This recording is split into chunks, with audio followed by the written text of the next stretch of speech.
So the Arctic oil rig came into Seattle at a time when we needed something to rally against. Between these four ladies, we represent the various parts of environmental activism. Zarna, at the end over there, is a powerful force. As a writer, her voice comes out easily and cannot be ignored, especially at public hearings.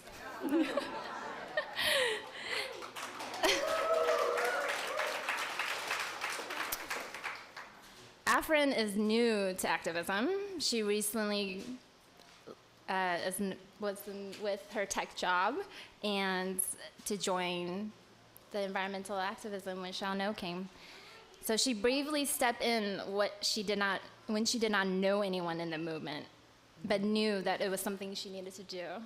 I want to talk more about that. So thank you, Afrin. And Sarah is a young, powerful voice. Oh, so she's already challenging systems of oppression, and she works for the EPA and the city council member Mike O'Brien. So she tackles the environmentalism from within and from the outside. So thank you. And often with direct activist work, they do not slow down. They do not sit and talk about the complexities of activism. So this is the first time we gathered, this is the first time. And the first meeting that Zarna has set up for us, she actually canceled on us. And she didn't show. She went to Bellingham to help Kiara as she was being chained to the Arctic vessel. So this conversation is a rare occurrence. So I am grateful that they're willing to step into something so unfamiliar, especially when they haven't seen my questions. Their bravery to be vulnerable on stage. I invite the audience to listen for what is different, new, and surprising, with less judgment, so that we can connect in our heart and not in our heads. And before we start, I actually want to conduct a texting poll. So thanks for warming up to that texting. It's kind of important to leave that open, because then when we go through our break, then you can text them some questions if I didn't cover any of them that you wanted to ask. So we will do that in a sec. So let me join them.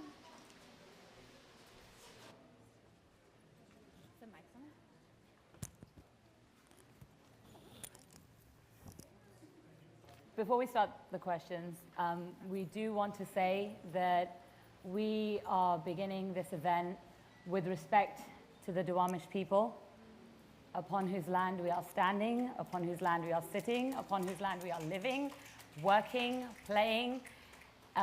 We must acknowledge that this land was stolen from them, and that so much of what we do in the climate movement is not just about the science, it's about the people. It is about colonialism, it's about capitalism, it's about racism, it's about patriarchy, because these are the root causes of climate change, and these are the reasons why the Duwamish had their land stolen from them.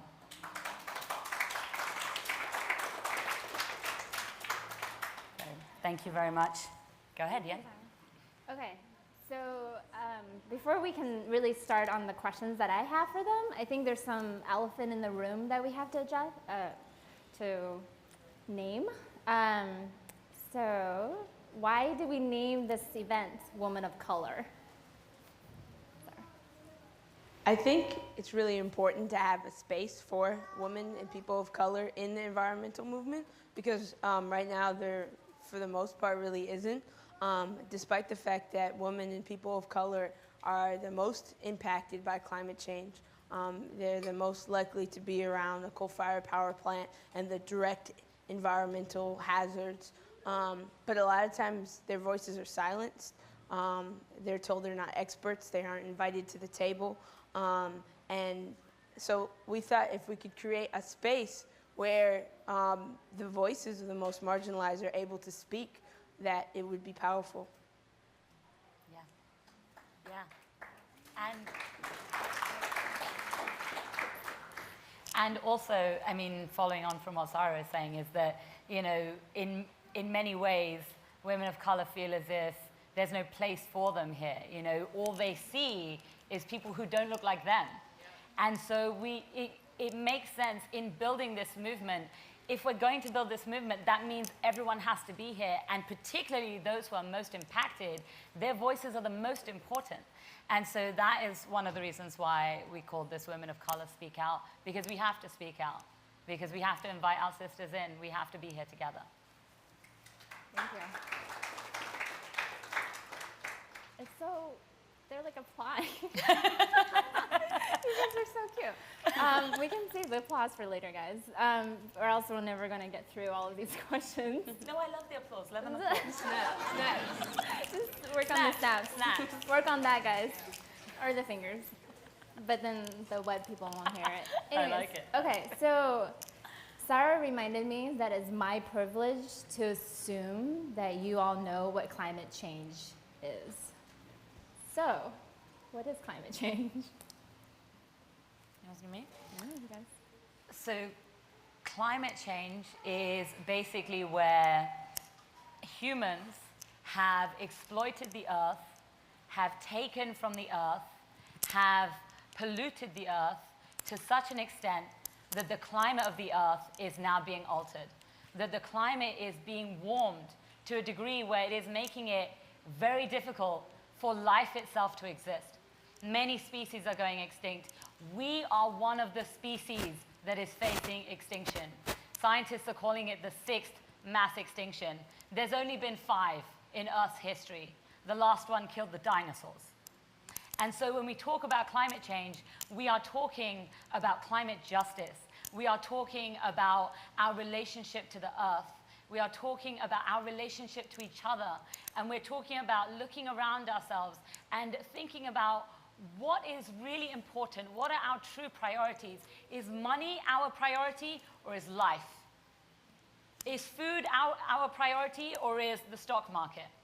And we have to look at these different things and realize that we, each other, life, different species, the ocean, the sky, the land, the rivers, the lakes, all of these things are far more important than capitalism.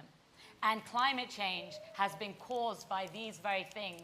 And so this is what climate change is, and this is why we have to talk about it. And I think another thing with climate change is, I mean, sure, we can look at the science. We can see that we've put out more parts per million of CO2 than ever before. Recently, we hit that of 400, and we just hit a new record with 440 parts per million.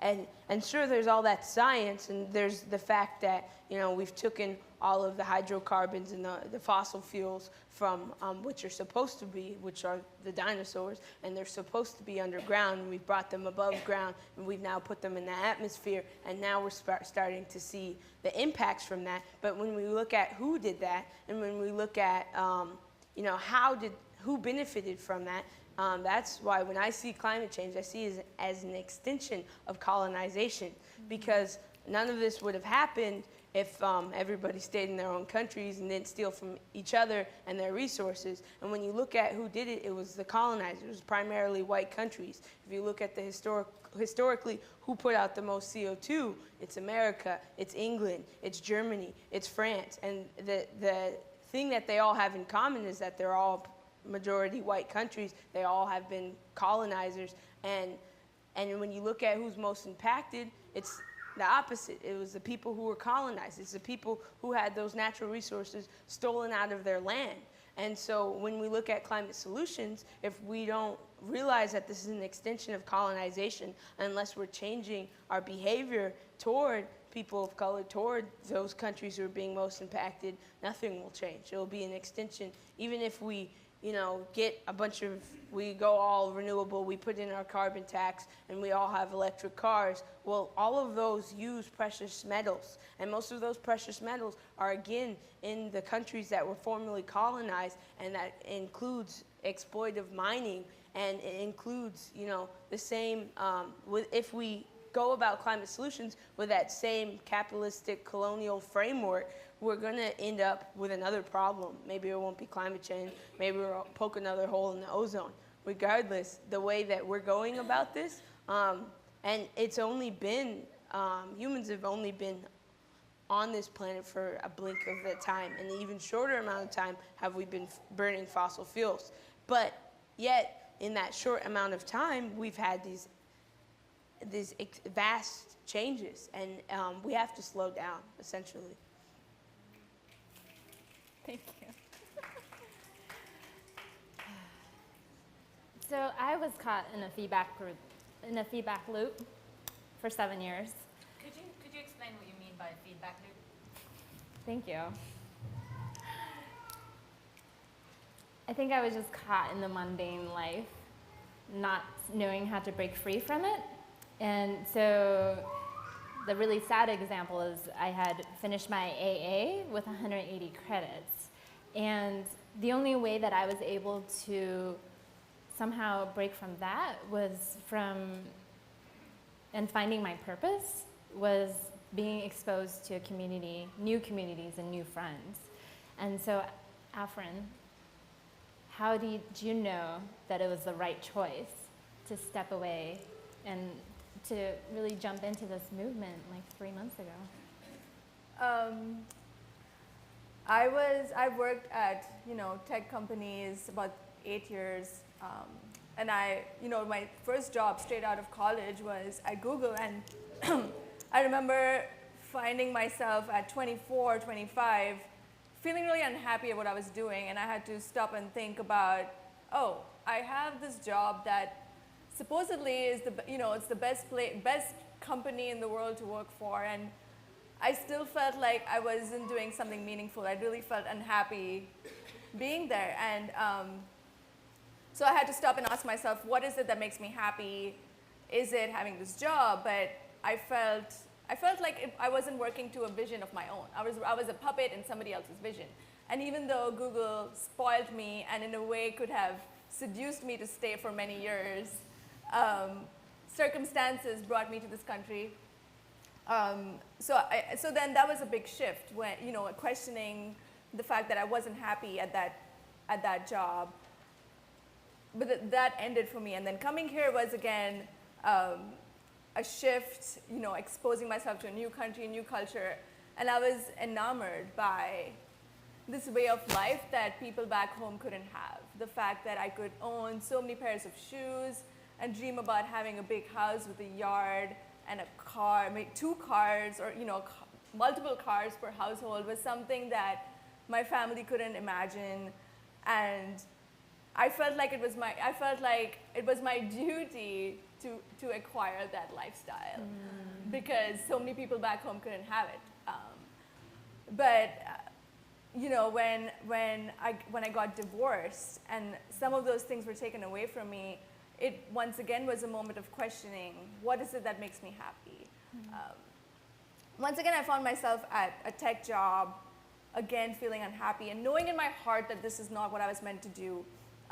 So this February, when they asked me to leave and I got laid off, a part of me for about 1 minute was ashamed and embarrassed and hurt. And then another huge part of me was like so happy and relieved and was saying that the universe is sending you towards something meaningful. And so I really felt determined to, take time off this summer and find something meaningful to do. And I was like, what can I do? I know it's going to be something with the environment. I can feel that it's getting hotter. I don't like it. Reading about things back home, I was like, okay, I need to go plant some trees. Maybe that's what I need to do. But I showed up at multiple events, and started hearing from people about Shell No, and I saw Zarna and Sarah speak at different spaces, and I kept showing up, and I kept asking people at tables, what can I do? I have all this free time, what can I do? And fortunately, I met multiple people from Rising Tide Seattle and started, participating with them. At first, I really thought that just showing up at marches was important, and just my body, just the presence of one more body was important. But over the last few months, in being in conversations with these women and hearing from other folks and starting to get educated about racism and all of these other things that come into climate change, I felt like it's not enough just to bring my body. I also need to speak up. And I've been wondering where and how, and maybe it is writing a blog, but that's why I'm here. And I feel like the universe conspired to bring me into that space, to get me to meet people, and for this whole Shell campaign to be happening in Seattle at this time. It was urgent, it was local. There was no way I could be sitting around at home watching this happen from my couch. So many reasons. Thank you. Yeah. Yes. Thank you, Afrin. So I have a quote from my favorite system thinker, Margaret Wheatley. She says, "Those benefiting from the present system has no interest in your new ideas. In fact, your thinking is a threat to them. The moment you start thinking, you'll want to change something." And so my question is for you two. When did you start thinking, and how did you start your activist life? Do you want to go first? Okay, so I think part of it was just the way that I was raised for a long time, from like kindergarten till 5th grade. I was in a co-op type school. It was like a homeschool program, and just experienced a lot of free thinking, and I wasn't taught about the barriers that I have, both as a black person and as a woman. And my parents tried in a lot of ways to like shelter me from that. And when I first started they thought it'd be easier to transition in a private school, and it was a Christian school. And it was in 5th grade I found out it was a liberal, because just the way that people spoke about things, they started to confine things, and they said I had to wear a skirt on Thursdays, and I was like, no, I want to wear pants. Like, you can't tell me what to do. Like, this is my freedom. And and then in at 5th grade, I also got kicked out of my classroom because my teacher was telling us how it was God's plan to drill in the Arctic for oil. And I called her a liar and a polar bear killer, and she kicked me out of class. But I told my mom, I was like, Mom, I did the right thing. Like, she was lying.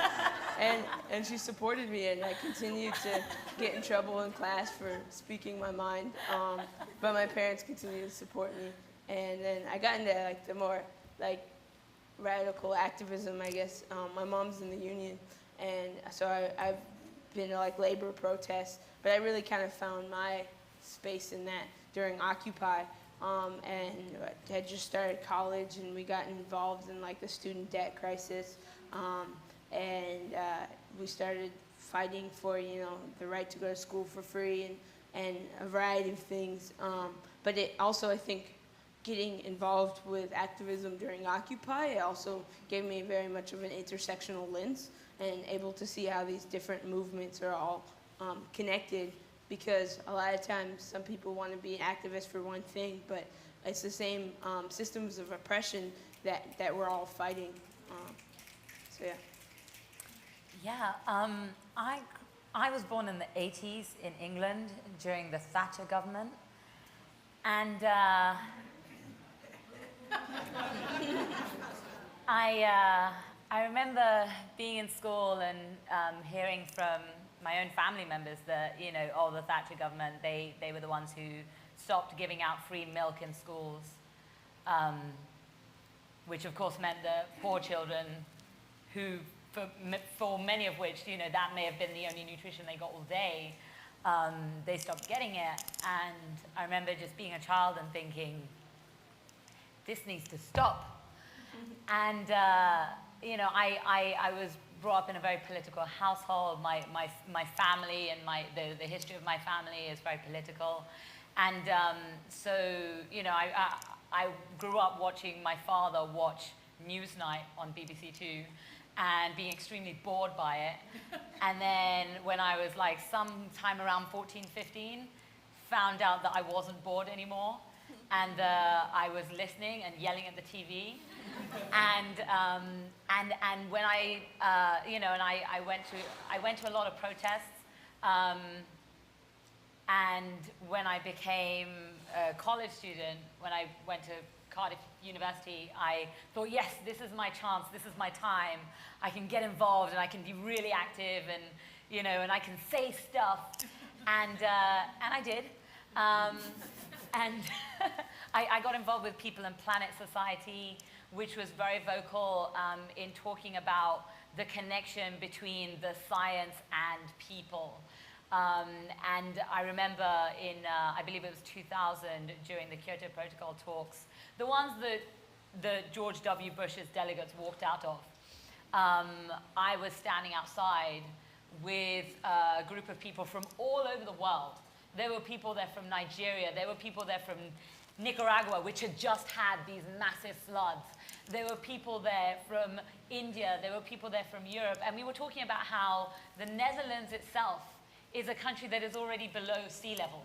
And here we are in The Hague with the world superpower has walked out of these talks.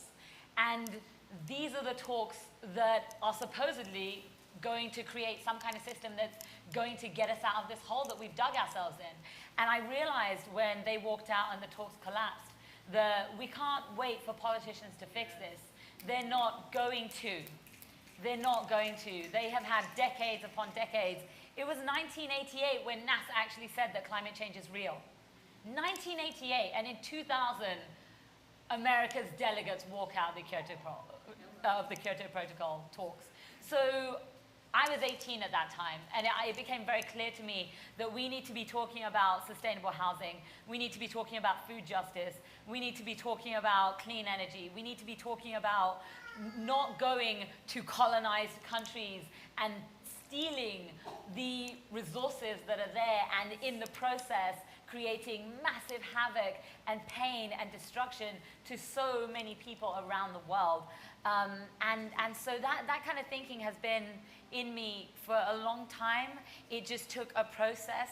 I remember being a child and writing articles about the tigers because they were going extinct, and they still are going extinct. And not articles that got published or anything, just for myself, you know, because we have to. If we are not educating ourselves, then it's very difficult to be a critical thinker and to watch the news and actually critically watch it, as opposed to just, oh, Fox News wants to tell us everything's okay. Fox News wants to tell us that climate change is some kind of propaganda. And so if we're going to be thinkers, we have to be critical thinkers, and not just of any opposite side, but also of ourselves. We have to be asking ourselves, what can I do? And what can my community do? And in many ways, that's one of the reasons why I wanted to do this event, is because I wanted to talk to my own community. I wanted to talk to Indian people. I wanted to talk to Hindu people, because particularly in Seattle, as you know, Afrin, there are a great many people in my community who have, positions of really great privilege and wealth, and they are educated, they have resources. We are people of hard work and dedication. We have come a long way, and there's no reason why we should not have a voice here. There's no reason why we should not be able to speak out, particularly when just a month ago, 2,300 people died in India because of a 122 degrees heat wave. And it's not people who are wealthy who are dying, it's people who have nowhere to hide from the heat, because there's nowhere to go that's air conditioned. When you're poor, there's nowhere that you can go to hide from that. And it wasn't many generations ago, that my own family was in that situation. And so I have to speak to my own demographic, because they know they just do not feel as if they've been spoken to, and they feel as if there's no place for them. And so in thinking, coming along this route, I am now in this place talking to all of you, and I hope that I'm also speaking to my own demographic. I think what both of you mentioned is this connection to global and to think more and beyond ourselves. And thank you. Because whatever happened to humanity, whatever is currently happening to humanity, it is happening to all of us.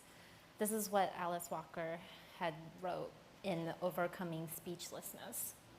So what you're talking about, you know, this disconnection that we don't see, this interwovenness between us and the downstream effects of what happens when things are thrown away or things are consumed. What are your thoughts on how do we reconnect us again? To connect our different demographics? Well, or to just connect to the feel, world? just to, I don't know, feel interconnected in community and Connected to the community. yeah. I think Afrin had something to say. Yeah, I feel like for me personally, it was a long process of transformation, of questioning, you know, what makes, you know, just personal, looking at myself. And then, you know, growing up in Bombay, it's this huge city of contradictions where there's billionaires and poor people living, you know, on the same street. And so that's where I grew up, seeing obscene wealth and obscene poverty, you know, and you kind of become numb to it.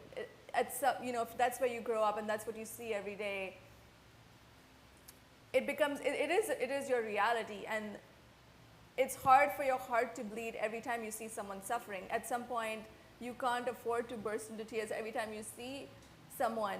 Mm-hmm. But for me, it was at moments of despair and at moments of hurt that I had to look into myself.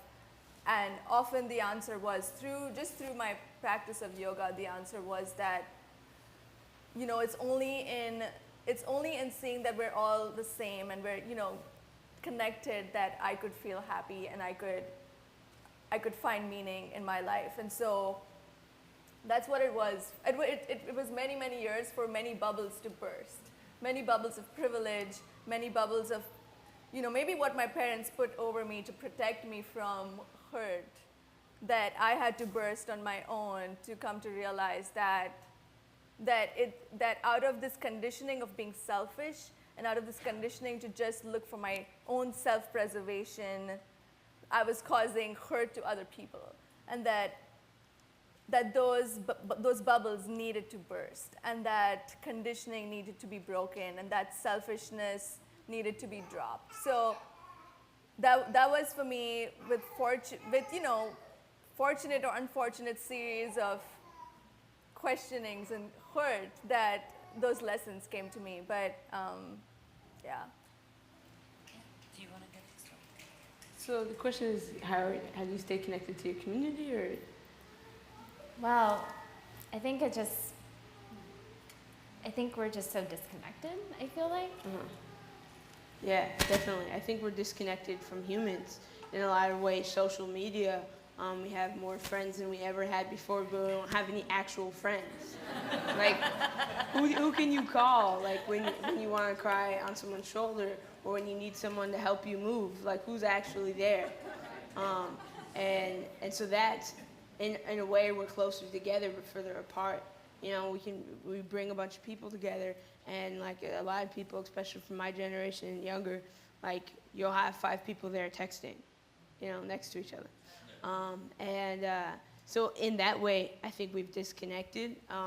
And it's crazy, like, I think this is part of Seattle's culture, the Seattle freeze of coldness. But I love talking to people on the bus, and I love talking to folks. And it's crazy because they're either a transplant or they're, you know, not like all the way there, or sometimes they have like nothing to lose.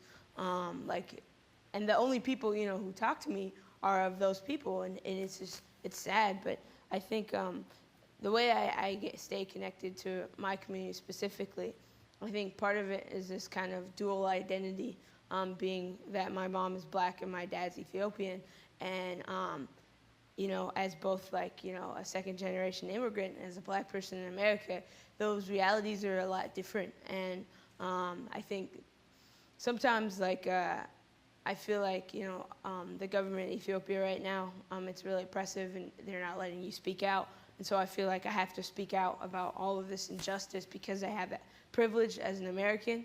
But as a black person in America, some of that privilege is taken away. So it's interesting, but I think definitely having family abroad helps me look at these things from a global perspective, because in America, I mean, even here, we're in the middle of a drought, but when you turn on your faucet, water comes out. So, you know, we're not noticing that drought, but the people who are most impacted do. And by keeping like a global perspective and remembering that I have family still in Ethiopia that are having to deal with these issues in a lot more real basis than I am, I think it makes me feel like I have to be accountable to them. Even though some of them I haven't met before, I still feel like I have to remain accountable and you know, work on taking down these systems and stopping things like pipelines and the TPP, because all of this is going to affect my family back there the most. And one thing that absolutely, I think that both of you are absolutely right, is that, you know, having that global perspective and it being a spiritual journey, like particularly for me, I feel like it is a spiritual, like to have a spiritual awareness, to realize that you are not different from me. We come from the same earth. We come from the same ground. Our bodies are made of the same thing.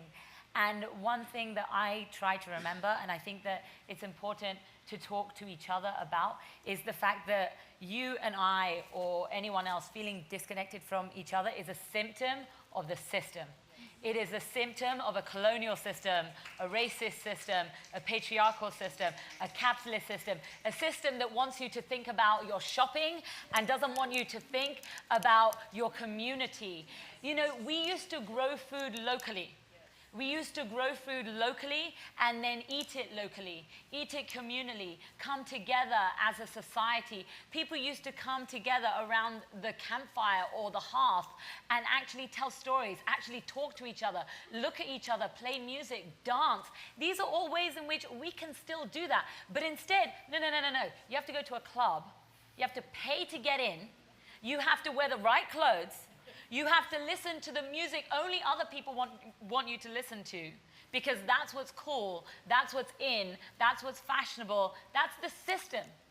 And I think that if we are going to be connected to each other, if we're going to reconnect, we have to start stepping back from those things, and we have to start saying, what is happening in my community right now? Who is hungry right now? Who is suffering right now? Who doesn't have a home right now? We have a massive homeless community here in Seattle, and that is not something that is separate from the rest of the world. There is a massive homelessness crisis in this country, and that is not separate from other countries. That is simply a knock-on effect. It is a domino effect. We have been displacing and making people homeless in other countries for decades and centuries. And in this country also, we started this by talking about stolen Duwamish land. Where do you think they went? What do you think happened to them? When the people who colonized this area burned down the Duwamish longhouses, what do you think happened to those people then? These things are not disconnected from each other. These are not coincidences that we burned down Duwamish longhouses 150 years ago, and today you have white veterans being evicted from their homes by the sheriff's department because Chase Bank wants their home. It's not a separate occurrence. It is simply, first they came for the black people, and I did not listen because I was not black, and so on and so forth. Vote for Zarna.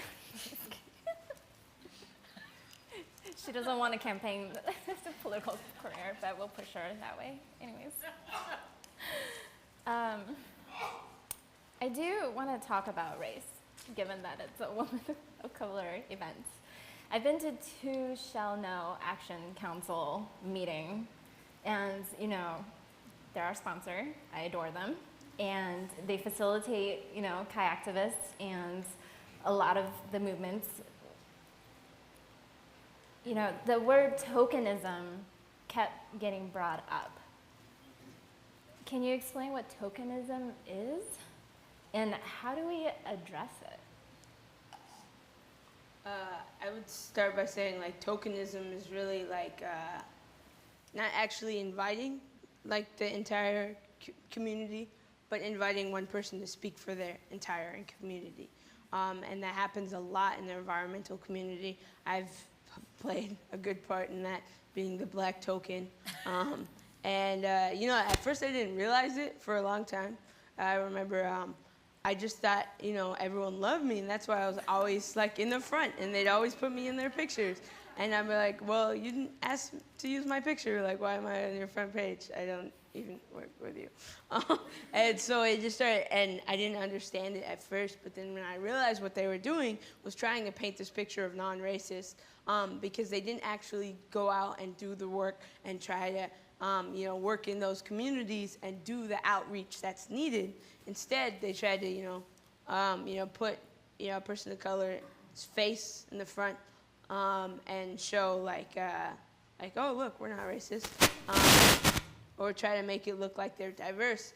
And I mean, it happens everywhere, and it's a catch-22 because, if your pamphlets don't have people of color, it might be the case that it will continue to be there, because who are you advertising to? But at the same time, I think that the outreach work needs to be done, instead of just trying to tokenize, because it's lazy. It's not doing. It's showing that that your community isn't worth the effort, but we just want to look like we're not this way, and so it's offensive.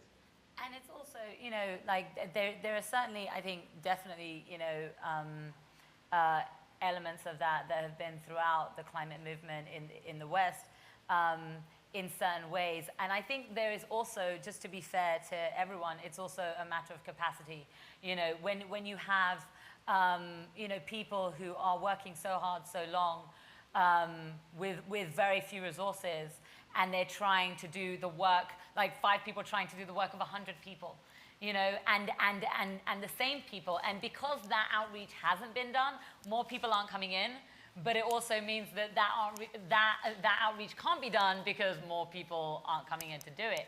And so one of the things that I feel called to do as someone who is in this movement and someone who is a person of color, someone who is in this particular demographic, is to do that outreach.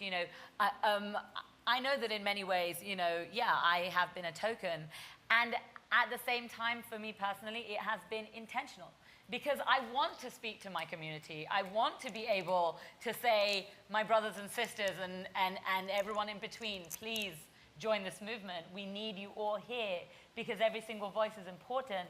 And in terms of, being on the Shall Know Action Council, wouldn't it be absolutely fantastic if we had a Desi affinity group? Wouldn't it be absolutely fantastic if we had an Ethiopian group? Wouldn't it be brilliant if we had a Taiwanese group, a Vietnamese group, or all of the other denominations within those groups? Because there are many, many different groups and tribes and faith backgrounds within those that need to be spoken to, because they all have concerns. And they're all concerned about this in different ways. And so the tokenism is there, but at the same time, we all have to come together and think about creative ways, new ways, so that we can do that outreach and also not be pointing fingers and not blaming people to the extent that they feel as if nothing they do is working. Because that's not fair either. I don't think. There's so much work to be done, and that is why I invite everyone to be part of this. There is so much work to be done, really. Thank you. We talked about Chi activism, or I did. Can I name an elephant? Why do we fight oil with plastic kayaks? And why do we drive cars to rallies? Yeah, I mean, why would you want to drive your car and burn your plastic kayak that's all made of petrochemicals? I think that excuse, which I heard coming from like everyone from the Heritage Foundation to Fox News, it really, we're trying to change the system here, and there's a reason, because at this current system, it's a fossil fuel-based economy, and that they've trapped us in this system where you cannot live a day without fossil fuel unless, you know, you go out of your way to go out in the woods. And but then you aren't changing the system. Then you're just hiding in the woods. So it's gonna take, you know, yes, we'll have to use like the master's tool to take down their house, but at the same time, it's important we realize, like, if you know, driving there instead of taking the 3-hour bus is going to allow you to do more work and to get, you know, closer to the goal of where you won't have to use it, closer to the goal of a fossil fuel free future, then it's worth it, because that is a bigger impact than hiding in the woods. And it's also important, what I've heard a lot of people talk about was during slavery, well, the abolitionists, a lot of times their clothes was made of cotton picked by slaves. And it wouldn't make sense for them to fight naked. No one would talk to them. You know, they had to use those tools, but at the same time, you know, they continued to fight it regardless of, you know, whether or not their clothes was made, you know, slave-free. And you know, absolutely. Thank you. And one thing that has to be said is, you know, comments like that, oh, but you're in your plastic kayak, that is divide and conquer. Yes. Okay, that is a way by which the other side, and by other side I mean the CEOs who have benefited from this destructive capitalist system, that is their way of making us fight amongst ourselves. That is their way of distracting us from the actual issue, which is a white European company called Shell wants to go to the Arctic where brown people live and wants to extract things from the earth there, which is going to destroy their ecosystem and the ecosystem of the entire world. And instead of making you, like, letting you think about that, no, plastic, distraction, okay? That's like their #1 misdirect. And so whenever you hear that, understand and call it out that what you are saying right there is propaganda from the fossil fuel company. When you say that, you are basically their mouthpiece. So congratulations for being their mouthpiece, but you are not helping anyone, you are hurting us. Thank you, Zarna. To me, I just feel like I've read that just these corporations have spent so much money depriving science from developing that is going to allow renewable, clean energy to come into the market. So patents and, you know, new designed solar panels that could have made, you know, energy easier for us to have are being, you know, stopped and like repressed. And so that's all part of this huge system that is, you know, stopping us from stepping off the fossil fuel train, and it's terrifying. It's massive, but each of us becoming aware of it, I think, is a step. Talking about it is a step, and doing our little bits, I think, makes that difference too. So, yeah, and getting out in the streets makes a difference. Let me give you one example of how the system totally just enslaves you to the fossil fuel system. So right now, we had this financial collapse, which was caused by the banks. People got displaced. They got thrown out of their homes. Now they can't afford anything, and their credit is shot, which means they have to move further out in order to find somewhere to live where they can, which is a place that they can actually afford. But then they also cut the public transport system. So instead of being able to get a bus into work, now you have to buy a car, even though you can't afford it, and even though you don't want to use that fuel. But no, now you're roped into not only paying massively high rent, but you're roped into buying a car, making car payments, paying into the fossil fuel industry, and it never ending. And it goes on and on and on. So we have to speak up about climate justice. We have to speak up about transit justice. This is not an accident that they cut public transport. It's not an accident while giving corporations massive subsidies. That's not an accident either. We've had so many conversations internally about this that it's just like we're all giving each other secret looks like, yeah, she made that point. Yeah, she made that point. Like when we're together for 3 hours, and then it's like 11 p.m. We're like, well, maybe we should talk about work. Yeah. So Thomas Edison said, what you are will show up in what you do. And I feel like, Sarah, like that has shown up in a lot of your work. How does activism intersect with various things that you're involved with?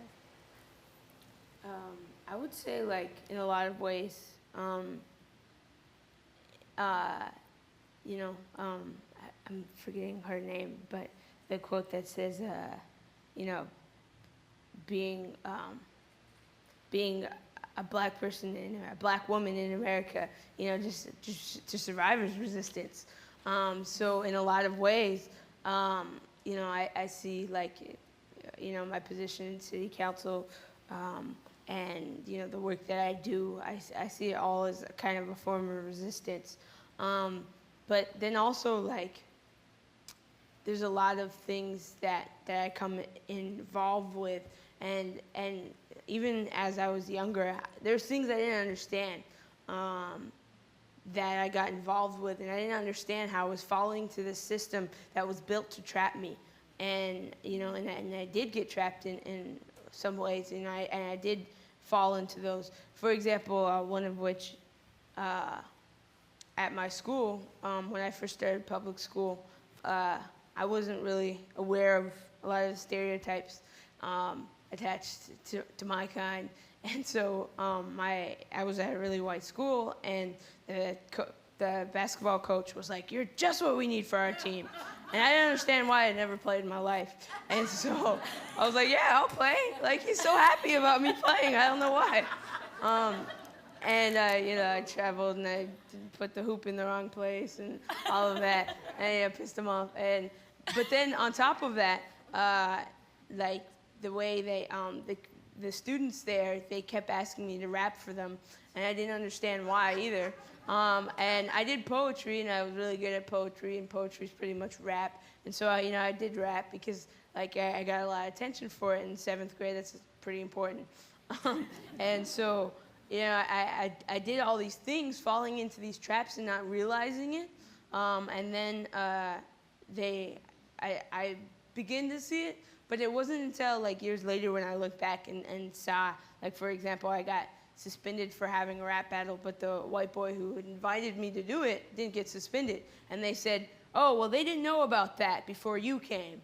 And then later on, after they realized I wasn't going to be their basketball star, they expelled me for bringing supplements for, like, they were mixed of, like, there's some stomach supplements. They had, like, ginger and cinnamon, and they said it was a drug, and expelled me from the school.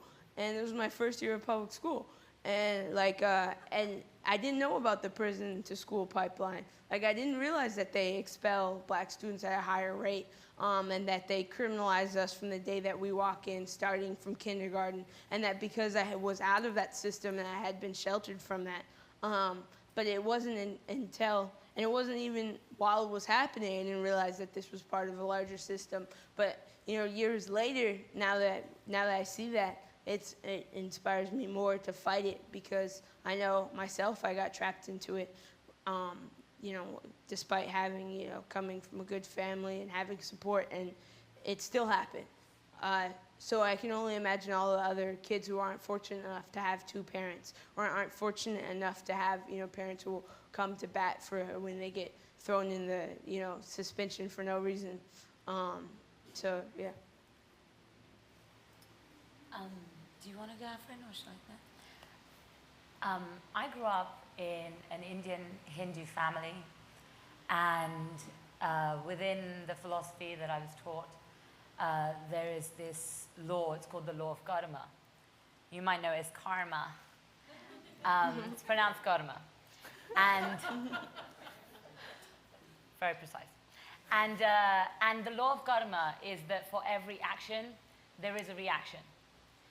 And so I was brought up with this understanding that everything that you do has an effect, not just now, but in the future. And so what you do must be something good. Because if you hurt people, then that hurt will not only increase, but it will come back to you. And so it was this sense of being more conscious of the people around me. Like, I remember being in college and making sure that my music wasn't too loud because I didn't want to disturb the people in the rooms around me, which is, of course, crazy because everyone knows college is a time and place for really loud music. But no, I mean, it was something that was very instilled in me from a very young age. And so, you know, to be an activist now, it's not a huge step. It's not a huge leap. You know, to know that everything that I do has a direct impact on this earth. For example, I was raised vegetarian. And, you know, being Hindu, I grew up hearing many different spiritual leaders talk about vegetarianism and about nonviolence and about not exploiting other beings. And one spiritual teacher, Sri Ramesh Oza, who I consider to be one of my gurus, Sri Ramesh Oza said something, and I heard it when I was a child, and it had a very deep impact on me. He said, never turn your body into a graveyard. Never turn your body into a graveyard. And it had a very deep impact on me because I really thought about the violence of the meat industry and the violence of the food industry and the agricultural industry, and how when you look at climate science today, we have found that 51% or more of all global greenhouse gas emissions come from the meat and fish industry. That's more than cars, that's more than plastic kayaks, that's more than the lights in your house, it's the food on your plate. That is something so fundamental. And so, as someone who has been raised vegetarian, I'm infinitely grateful for that. But it's also something that I feel like I have to talk about, not as a Hindu proselytizing, because in fact that's not what a Hindu does. But as an activist, I feel learning these statistics, learning the science, understanding how amazingly destructive it is to this planet that we live on, I have to speak. Because karma, for every action, there is a reaction. And the food on your plate has a reaction around the world. And there are people who do not have food on their plate because of the food on your plate. And this is something that we have to recognize. And me personally, as someone who has been raised this way, it's something that I have to be constantly conscious of. But I feel like, in many ways, I feel like I'm failing that part of myself because I haven't spoken about it enough, because I'm Hindu and I don't want to proselytize. But as an activist, I've come to this realization where this isn't about my religion, this isn't about my faith, this is about the facts, and the facts are undeniable. And so I feel like there are so many ways in which it connects, but for me, that's one of the ways that's so fundamental. Well,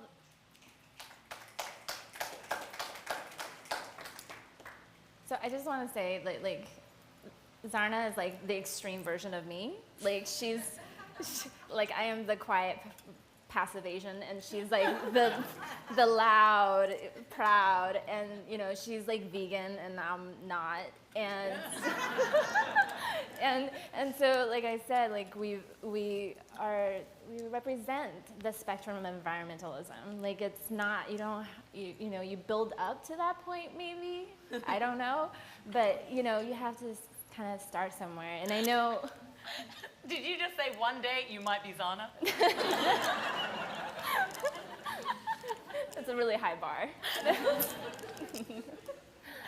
I think, like, for me, like, it took me a few years to even get the habit of, like, carrying my own like, bags. And, you know, for me to even, like, wear thrift, like, this thing was $8. Like, you know, that concept, like, really working with that tension took a while. And it's, you know, the habit is hard. And so I have another quote, because I love quotes. We are what we repeatedly do, so excellence then is not an act, but a habit. And that's from Aristotle. And I think, you know, we have to start somewhere. And I think the points of what we're trying to say is actually just starting. Not so much like the vegan. But you guys kept talking about the science. And the science is so hard to process. It's so hard. Like, when I, you know, hear about it, I just want to, like, crawl into a shell and not even face the world anymore. Like, why? And,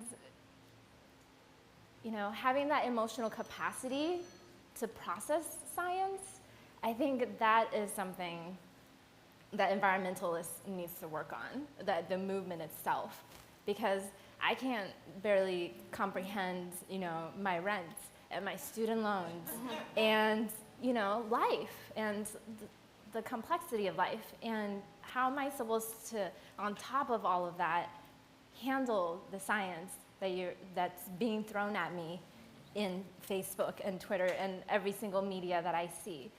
And so I think that's my question is, how do you digest the science? So for me, because the science is still so new and I'm still just chewing on it, and my circle of friends and peers really are people who, you know, are still living in the bubble that I was in 3 or 4 months ago, where, you know, they acknowledge that, oh yeah, it is a problem, but still haven't made that move of stepping and doing something about it. And so recognizing, seeing that even, you know, in the people I live with and the people I worked with, just, for me, it really was to try and to live up to what I was trying to do and be an example and be an inspiration. I remember when I first started doing yoga and turned spiritual, and it was a sudden turn. I was, at 21, a girl who liked to party and drink, and then I had a moment of heartbreak, and then I was all of a sudden not drinking. You know, it was a quick transformation, and my friends, they didn't believe that it was going to last. They just thought that it was just a phase. But at that, I was so impassioned about this change in me, and I really wanted everyone to see the world the way I did. And I spoke about it so passionately, like trying to convert people to do yoga and become spiritual, and quickly learned that that's not the way you do it. You don't do it by talking about it and, you know, trying to forcefully change perspectives. But it really was, I realized, staying true to myself, staying true to that being my choice of transformation and, you know, my direction. And then people around me noticed. People around me saw the change and were more willing to ask questions and be curious about why I chose certain things and why I lived a certain way. And so the same thing, I think, if the science is hard to talk about, and I honestly, when my roommates ask me about why I'm doing certain things, I'm not able to always counter their arguments about the economics of things, but I know in my heart that the direction in which our world is going is wrong, and I know in my heart that we have to change. We're coming to a tipping point, and to me that is sufficient. That is enough reason to change how we're living. So when the conversation becomes too technical, I speak from my heart and, you know, give examples about things that mean to me that might not exist, like beaches. You know, if the ocean level rises, we're going to lose our beaches because, you know, beaches take thousands and thousands of years to get formed. And, you know, so just talking about things that people can relate to makes it easier for them to see the perspective. And I think just being an example is the way I try and do it. I came from when I started at the University of Washington, I really thought I was going to solve climate change through science, and and I got involved in so many labs, and I was so excited and bright-eyed, and I started realizing that I wasn't going to solve anything when they started saying, well, there comes a point, if you're going to go to grad school, you're going to have to choose between, whether or not you do activism or science. And I thought that was a little off because I had done a lot more through activism than through science. But what kind of showed me that it was activism and that was the path that I had to go through, I was working at NOAA, and we're working on some ocean acidification research, and we were able to see these tiny shells, pteropods, which make up the bottom of the food chain, dissolving in the current state of the ocean. And I was so shocked that I could see with my own eyes through the scanning electron microscope that these animals were dying, like right now, not in the future, today. And I was like, well, we're the federal government. Like, let's do something. Like, this is all the evidence we need. The bottom of the food chain is crumbling. The rest of the ocean is going to die. Like, what more do we need? And she's like, no, we're going to write another report and hope that someone reads it. We're going to put out some policy recommendations. And I was like, it's not working. And that's when I got involved in fossil fuel divestment and started working more on that angle, because I realized yeah, it's important that we know how bad the problem is, but science isn't going to solve the problem. Science is only going to tell us how bad it is. And we've already seen with the climate scientists, for the most part, they've been really disengaged. So we can't look to them for our saviors. We have to be our own saviors. And that's really what activism has given us. And one thing that I would like to add to that is that, I think that humans have this amazing capacity for hope. And we have this beautiful capacity for compassion. And we have this, and often when we decide to do something good, they marry. And for example, my family is from India. My grandfather was 15 years old when he shared a jail cell with Gandhi. He was just a child. And the British Empire that was feeding itself on India's blood, and the blood of many African countries, the blood of many countries in the Middle East, in the Far East, the British Empire was created by a capitalist system. It was actually the East India Company, which was a corporation that first came to India and began to sink its hooks of control and domination. It was a system of racism that fed into that system of capitalism. It was that system of oppression that basically led to a country in a freezing island off the coast of Europe deciding that they had a right to control this massive country of millions of people on the other side of the world. And when we look at climate change, when we look at the fossil fuel industry, when we look at fossil fuel extraction, the fact that Shell, for example, is a European country and wants to go up to the Arctic, the fact that it was Shell that went to Nigeria and absolutely ravaged the Niger Delta, the fact that it was a white European country, Shell, that went to Peru and did what they did to the people there. This is something that we around the globe, that these different people in these different countries can relate to each other on. When I see what's happening in the Arctic, I see my grandfather. I see my people. I see the people in Nigeria. I see the indigenous people here. And that connection is something that we all have to see. It's something that we all have to recognize. And we're not going to recognize it until we talk about it. until we make those connections, until we say, oh, you know, there was a massive drought in Ethiopia where Sarah's family came from. And it was because of that drought that so many people in Ethiopia had to leave their country. And that drought wasn't by accident. It didn't just happen. These things are connected to our fossil fuel usage that is happening, the majority of which has happened in history in Western, white, colonial countries. And so when I look at how we connect with each other and how we look at it beyond the science, I look at the people.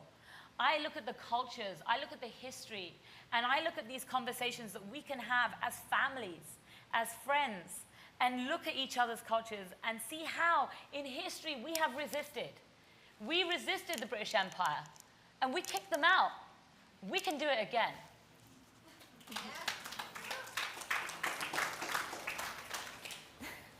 It's already been an hour. That was fast. Really? Yeah.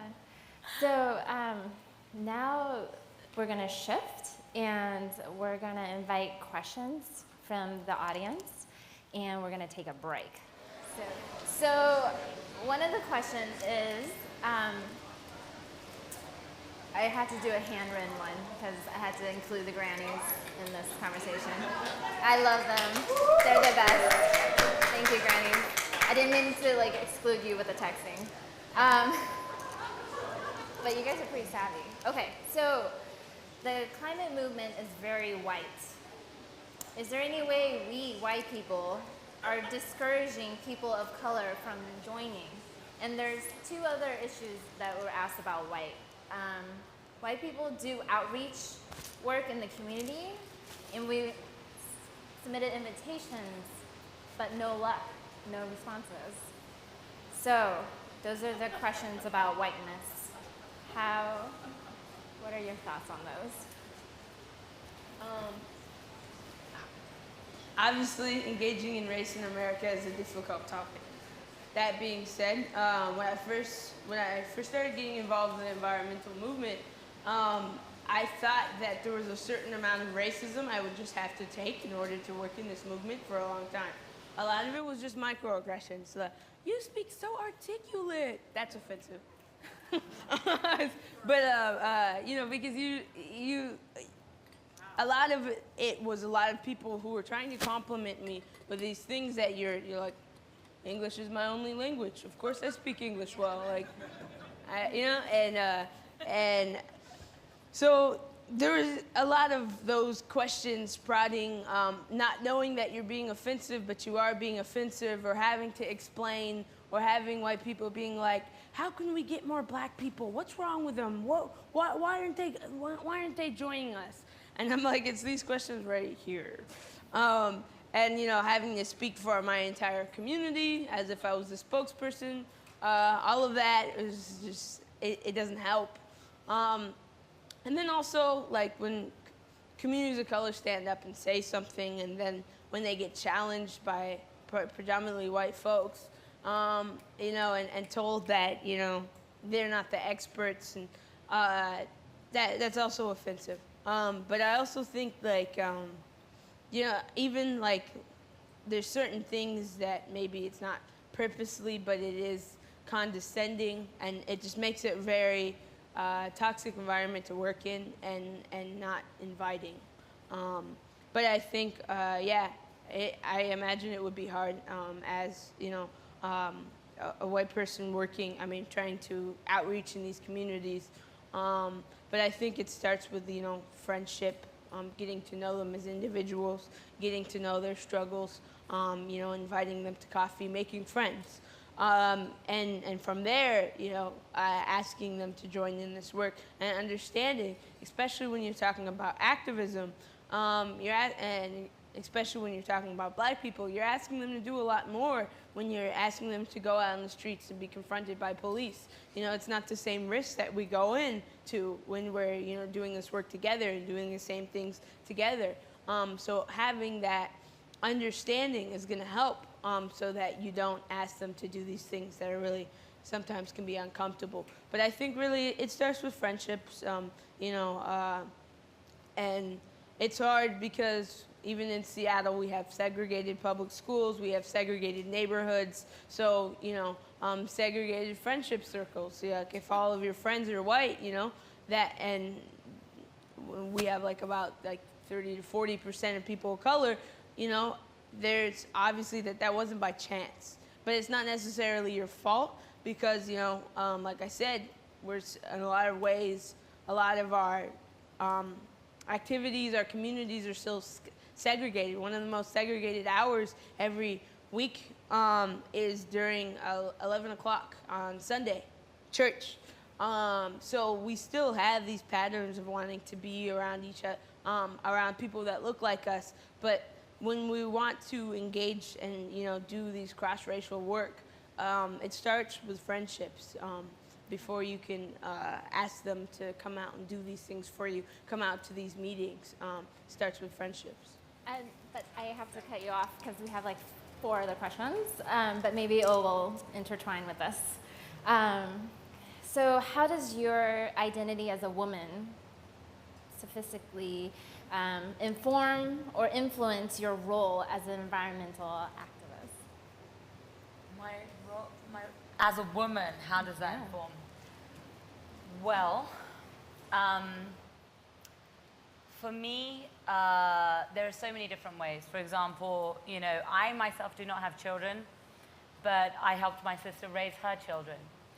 I know that when you have a life that you have created of your own body, that changes something inside you.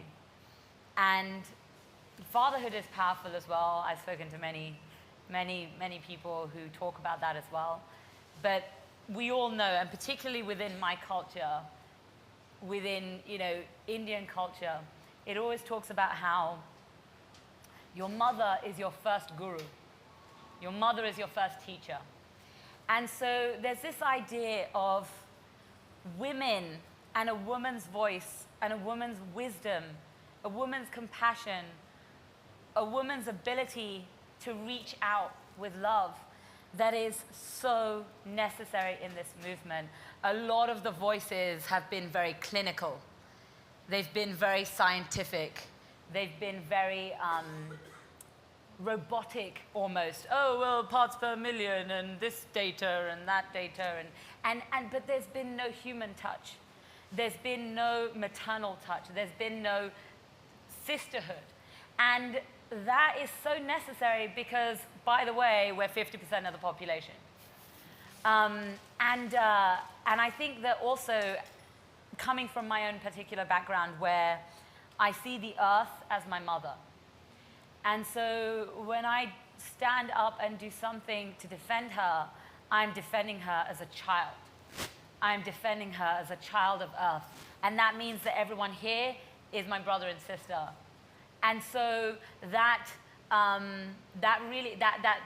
sense of worshiping the divine feminine and connecting with that and being aware of that power and that love and that compassion and also that destructive ability.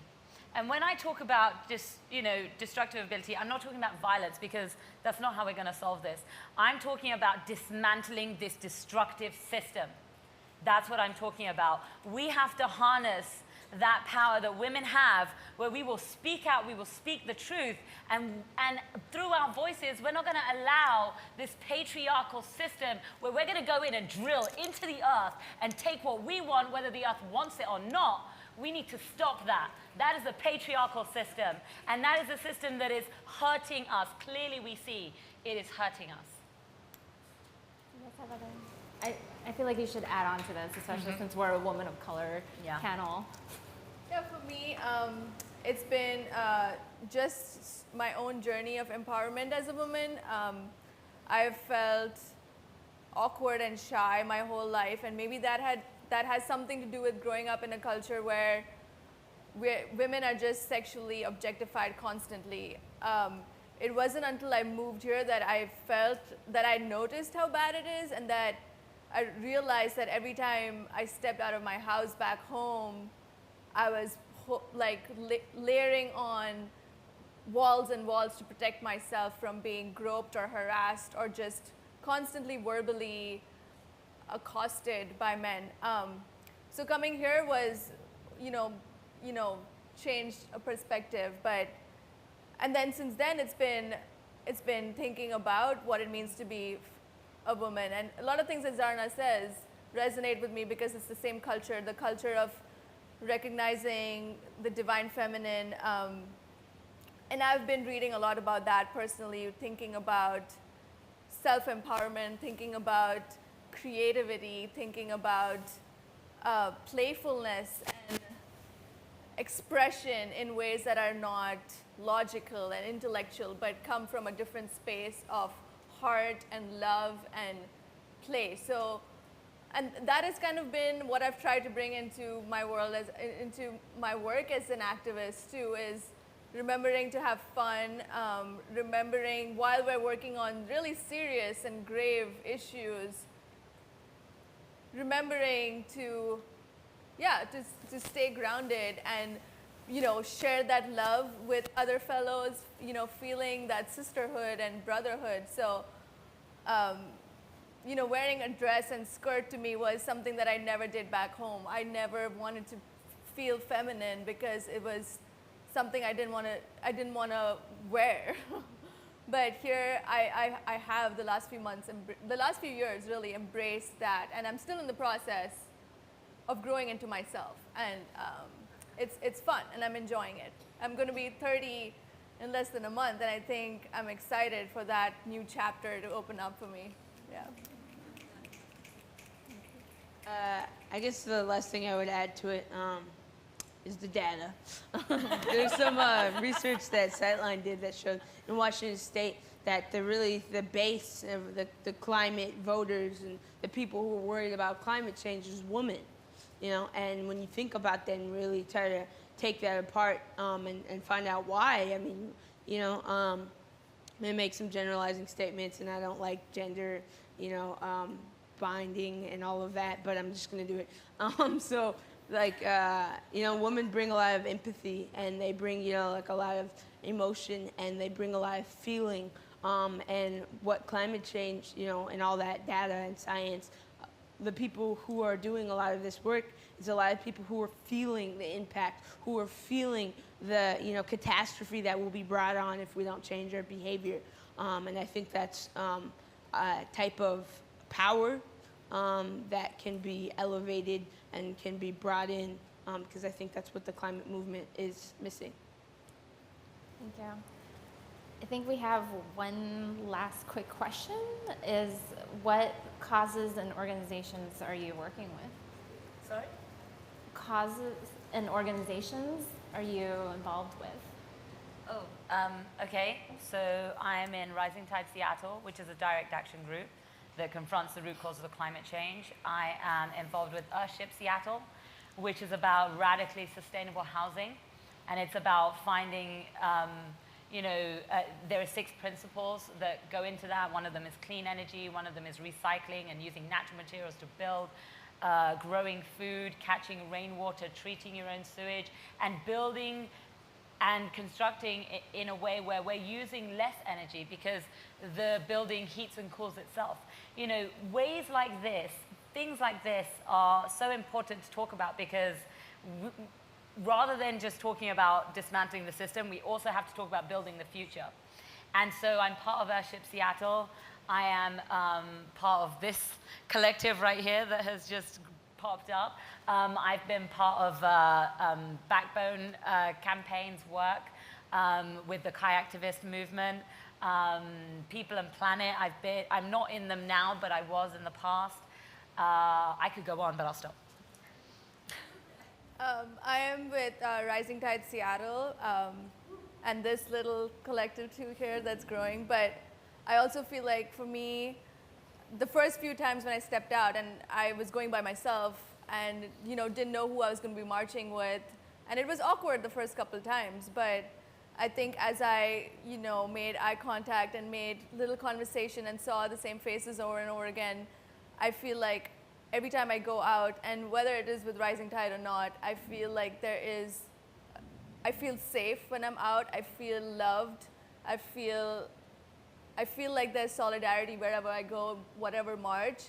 And so yeah, while I may be with Rising Tide, when the main work that I do, I feel like I want to participate in as many causes as I have time for. So I am involved with Got Green. It's a really awesome organization that's community colors led, and they work in like South Seattle, working on environmental and climate change justice. And I'm also been active in the Black Lives Matter movement. I've also been working on the fossil fuel divestment campaign at UW. And we got them to divest from coal. We're still working on fossil fuel. I'm also working on getting the Greek system to be reformed and taking out a lot of that patriarchy and racism and classism. And I'm also working on just started like juvenile prison abolitionism in this city and hopefully beyond. Yeah, and that's a few.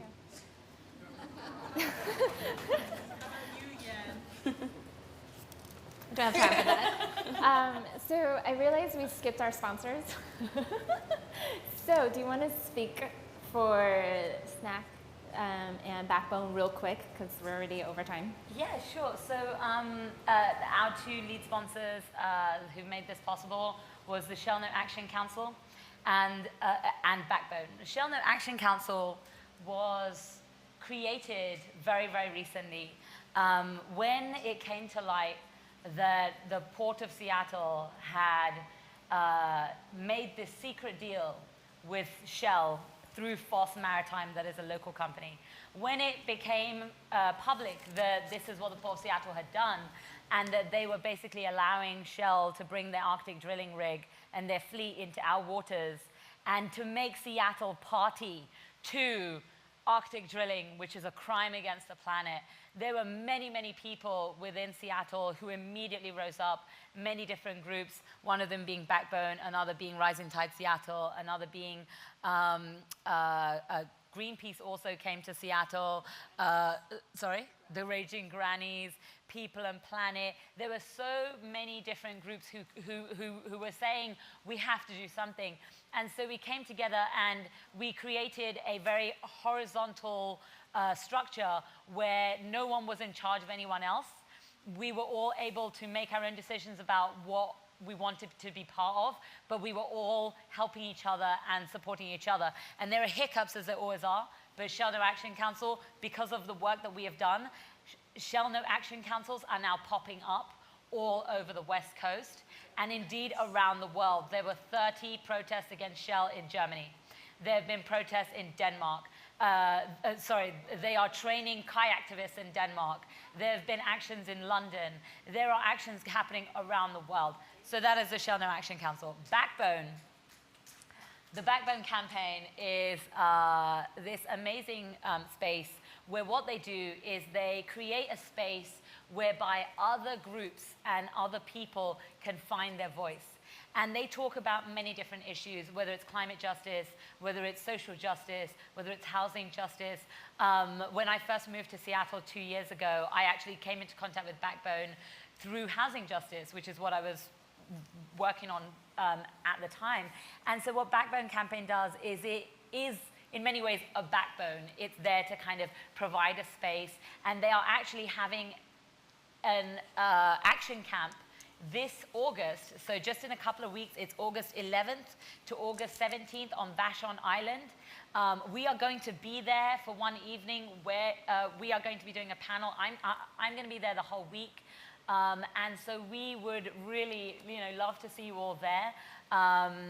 You can go on Backbone's website, and you can also speak to people here about booking people. If you can't make that camp, you can also sponsor other people to go, because that's what a lot of what Backbone does is, if you don't have money, we will find someone who does and put things together so that more people can act.